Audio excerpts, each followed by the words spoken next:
AITA for refusing to move back in with my mother after years of instability?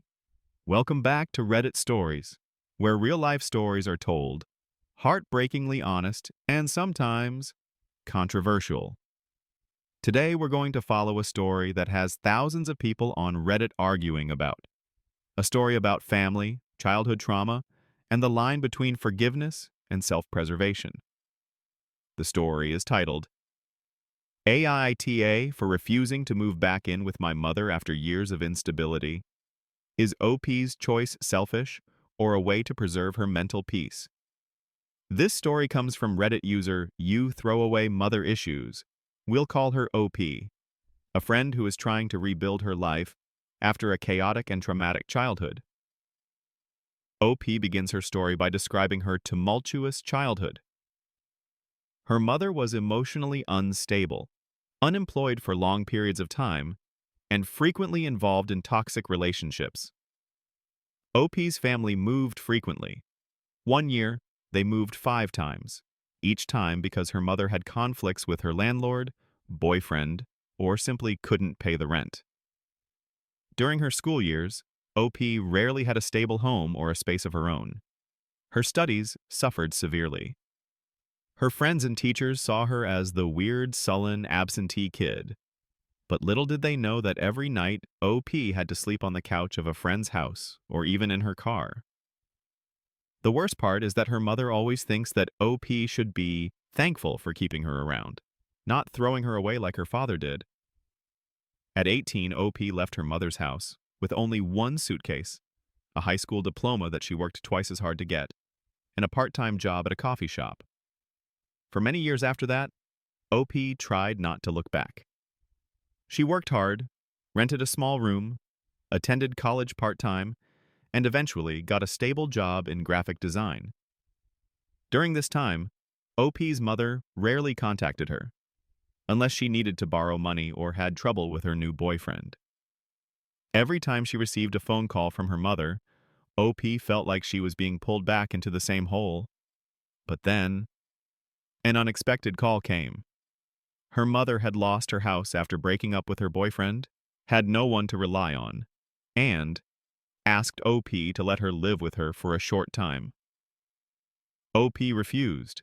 She made it clear, "I can't live with you. I've lost too much to get the stability I have now. I'm afraid I'll lose everything if I go back." Her mother burst into tears, calling her ungrateful, cold, and cruel. Some relatives also called to blame. "She's your mother after all. She raised you. You can't abandon her."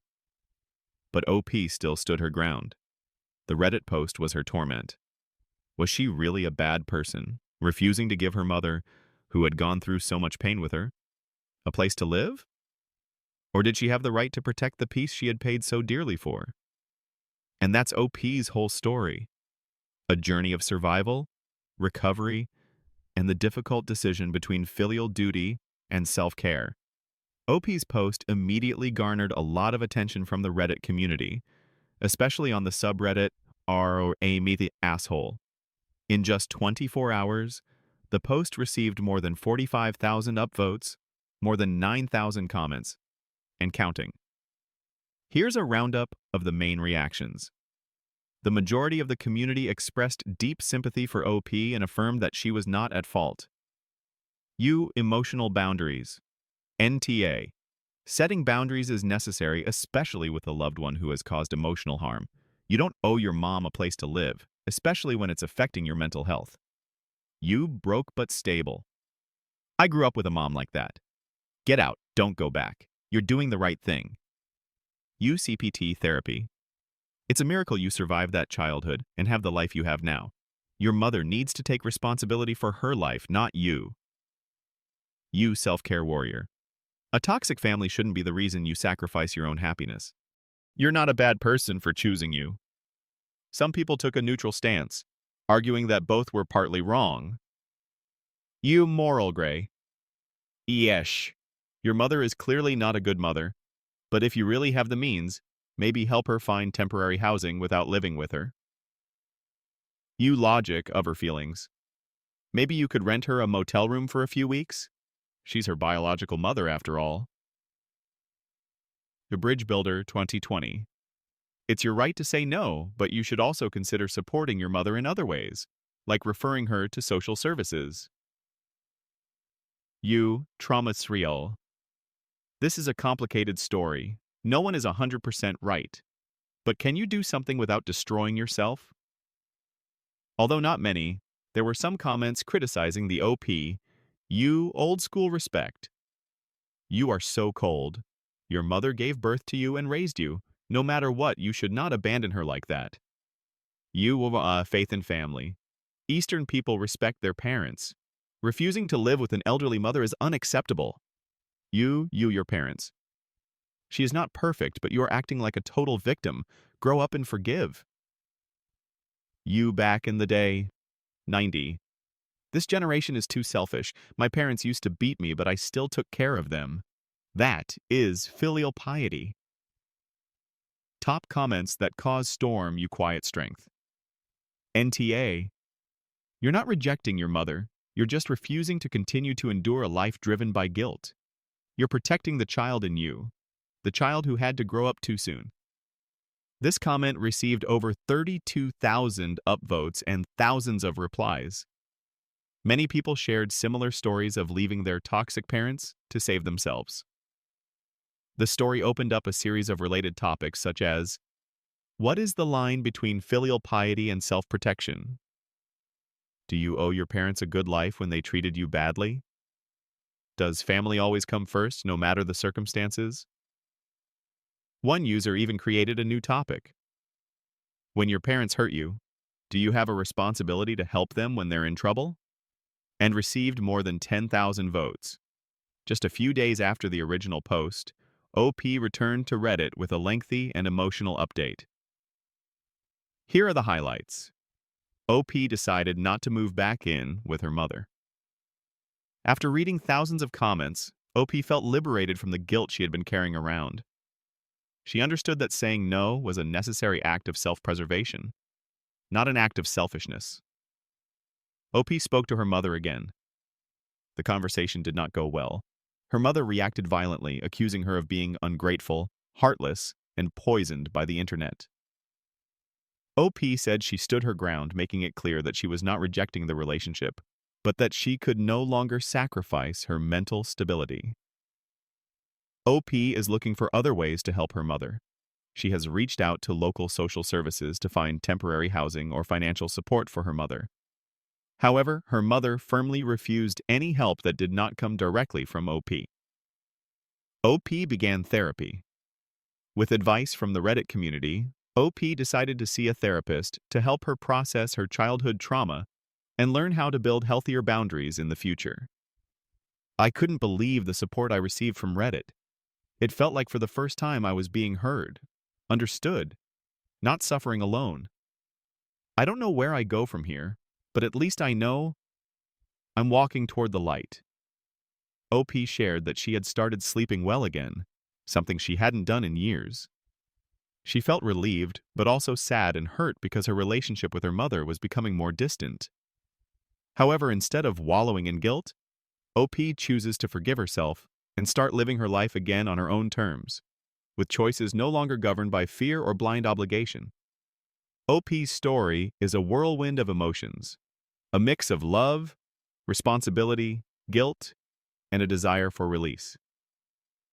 OP loves her mother, but that love is constantly drowned out by years of chaos, instability, and lack of emotional stability. OP's mother seems unaware of the extent of the damage she has caused, and unintentionally imposes a sense of obligation on her daughter as a form of atonement for past mistakes. Conflict arises not only between two generations, but also between OP's past and future.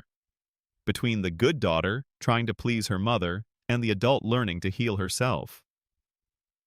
Reddit has played a transformative role in OP's life. Thousands of people have commented, providing objective perspectives, analyzing toxic behavior, helping OP see clearly that she is not a bad person for refusing to continue being hurt. Several people shared similar stories, creating a healing community where OP no longer felt alone. Those working in the field of psychology and social work offered practical advice, encouraging OP to seek professional help, which she did. Character analysis. OP, the survivor. Growing up in a chaotic environment, OP learned to suppress her emotions to please others. As she grew up, OP gradually realized that stability was not a selfish thing, but an essential need. OP's character development was evident, from confusion to self-questioning to decisive action to protect herself. The mother. An image of an unhealed past. Not necessarily a bad person, but a victim of her own traumas that she never faced. Instead of apologizing or making amends, she chose to cling to her daughter to find a sense of security. As a catalyst, a guide, a mirror for OP to look back at herself, Reddit is a form of emotional justice. Lesson learned. Family relationships cannot be an excuse for others to hurt you. Setting boundaries is not betrayal. It is maturity. You cannot heal others until you heal yourself. Community can sometimes be the only place to help you see the truth when you are too deeply entangled in pain. Emotional freedom is your right. Don't let anyone take it away. And that is OP's whole emotional story. A journey to regain control of her life after years of living in instability and family pressure. If you ever feel like you have to sacrifice yourself to keep your loved ones, remember, stability, mental health, and joy of life are what you deserve. What do you think about OP's decision? Have you ever had to make a similar choice? Share in the comments, because who knows, your story might be a light for someone who is lost. Don't forget, you are not alone, and you have the right to choose the life you want. Thank you for watching until the end of the video. If you find this story meaningful, please like, subscribe to Reddit Stories, and turn on notifications so you don't miss out on the next journey. See you in the next video. AITA for walking off the field before a tournament after coach's son took another person's spot? Welcome back to Real Reddit Moments, where we dig into the most controversial stories from the Reddit community. Today, we're diving into a heated debate with a story about a young athlete facing blatant bias and bruised ego. The story's headline is, AITA for walking off the field before a tournament after coach's son took another person's spot? A decision made in seconds, but with consequences and repercussions that last for weeks. OP, our protagonist, chose to withdraw, not because he lost, but because he couldn't stand the injustice. This story comes from Reddit user, You Throwaway Team Drama. We'll call him OP, a senior in high school and a veteran of the school's soccer team for the past 3 years. OP is a sports enthusiast, has a strong work ethic, and values fairness, until everything is shaken by the coach he once trusted. OP begins his story by sharing his excitement for his final high school soccer season. This is the year to shine, to get a scholarship, and to end his high school years on a high note. For the past 3 years, OP has been the center midfielder. Not because of favoritism, but because OP works hard, always comes in early, stays late, helps his teammates, and never gives up. The team is preparing for the regional tournament, where schools compete to be recruited to college teams. Everything was going well until the coach's son, Jake, unexpectedly returned to the team after a year of not playing. Jake had been an average player, nothing special, but since his return, he has been constantly favored, playing as a striker, despite his lack of fitness, being allowed to skip training sessions without being reprimanded. It all culminated in the team meeting before the official match day. The coach announced, "Jake will start. We need someone with personal experience for this match." OP was stunned. Not only was he relegated to the bench, but another player, Kyle, who had been practicing all year, was completely left out of the lineup. This injustice made OP feel betrayed by the very team he had been attached to, by the coach he had respected. On the day of the tournament, OP arrived on time. The team was warming up, but Jake was late as usual. Before the match started, OP stood up, walked towards the coach and said briefly, "I can't continue if this is how the team operates." Then OP walked away right in front of the whole team as the audience started to pour into the stands. He didn't turn back, not because he wanted to create drama, but because he couldn't stand the favoritism and disrespect towards those who had really tried. So was OP's action brave or selfish? Was it protecting justice or destroying team spirit? After sharing her emotional and controversial story, OP's post quickly exploded on Reddit. Within 24 hours, it had received more than 55,000 upvotes, 18 Reddit Gold Awards, and over 9,000 comments from around the world. The community was divided, but most expressed deep sympathy for OP. Here are the top responses from 3 groups. They said OP was not only standing up for herself, but also representing the voice of those who were treated unfairly in the school and sports environment. The coach abused his power for his son, and you were the only one who spoke up. Respect you. As a former athlete, I've seen this happen and I wish I had the courage like OP. You didn't destroy the team. The coach ruined it by introducing bias into the sport. You defended Kyle, who was left out for no reason. That's what a decent person does. Some people didn't entirely defend OP, but still saw the positive side. I understand your frustration, but leaving the field before the game could have put your teammates in an awkward position. You should have talked to your personal coach before leaving the field. Sometimes adults make mistakes, but your reaction should be considered for the impact. I think it was the right move, but the timing wasn't ideal. Some people thought OP acted impulsively, ruining the team's efforts. You put your ego above the team. Wrong. You only think about yourself. The team is not the place to vent personal grievances. Jake may not be good, but he's the coach's son. Maybe the coach knows something you don't. Leaving a game is unprofessional, no matter the reason. The comment, which received more than 23,000 upvotes, read, NTA. You did the right thing. Your actions may have been a wake-up call to a biased system. You may not have won the game that day, but you won in maintaining your dignity. The comment was even posted on bulletin boards in some schools in the US, as an example of the spirit of standing up to injustice in the sports environment. The post also opened up a series of extended topics. Bias in school sports teams. Coaches' children, benefit or pressure? Why do many coaches disregard effort and fairness? When is the right time to say, "I'm not playing anymore"? A former professional player even shared the OP's post on Twitter with the caption, "A young person with courage that many adults may not have." After the OP's post went viral on Reddit, the OP came back to update the situation. Here are the highlights. The coach was formally reprimanded by the school board. After the post went viral, several other parents on the team spoke up. They sent letters of complaint to the school and the athletic commission. The result? The coach was asked to explain and was suspended for a week for favoritism and lack of transparency in the lineup. The coach's son, Jake, voluntarily left the team. After pressure from his teammates and unfriendly looks from his friends, Jake withdrew from the team, saying he didn't want to be a burden to anyone. According to the OP, he seemed upset, but also admitted that he didn't deserve to play that day. Kyle was reinstated to the starting lineup. The player who had been stripped of his original spot was reinstated by the new coaching staff.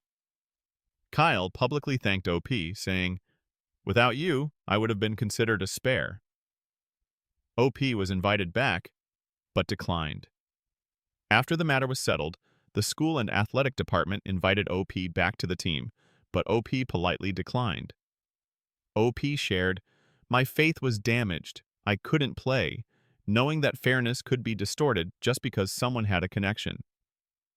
I thought I was just a small student, but it turns out my voice carries more weight than I thought. I'm grateful to the Reddit community for giving me the strength to not feel alone." OP also shared that he is taking time to focus on his studies, family, and a new team. where everything starts with fairness, not connections. It's not just about a game, it's about standing up to injustice and standing up for yourself. This story is a full mix of powerful emotions, anger and frustration.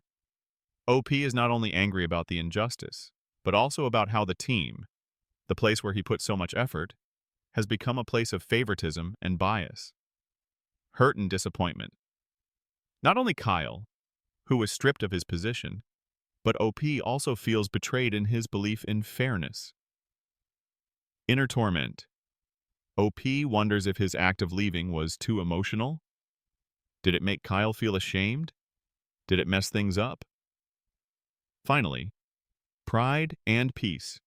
When OP realizes that he did the right thing and has a whole community that wholeheartedly supports him. Reddit, true to its spirit of being a fair forum, has become OP's spiritual cheerleader.